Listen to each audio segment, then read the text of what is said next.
चिखली तालुक्यातील सावरगाव डुकरे येथे आज सकाळी उघडकीस आलेल्या घटनेने सर्वत्र खळबळ उडाली आहे। मानसिक तणाव आणि दारूच्या नशेत असलेल्या विशाल सुभाष डुकरे वय 24 याने स्वतःच्या आई-वडिलांची कुऱ्हाडीने हत्या करून त्यानंतर स्वतः गळफास घेऊन आत्महत्या केली।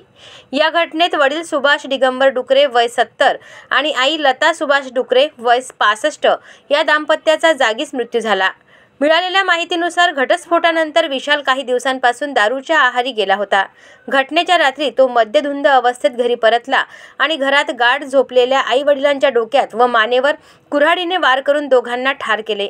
त्यानंतर अपराधीपणातून किंवा नशेत असताना त्याने घरातच गळफास घेऊन जीवन संपवले। आज सकाळी घरातून कोणतीही हालचाल न दिसल्याने गावकऱ्यांनी खिडकी तोडून दरवाजा उघडला असता तिघांचे मृतदेह आढळले। तात्काळ पोलिसांना माहिती देण्यात आली। चिखली पोलिसांनी घटनास्थळी धाव घेऊन पंचनामा केला असून फॉरेन्सिक प्रयोगशाळेच्या पथकाने तपास सुरू केला आहे। दारूच्या अतिव्यसनामुळे मानसिक असंतुलन निर्माण होऊन हा प्रकार घडल्याची प्राथमिक शक्यता व्यक्त करण्यात येत आहे।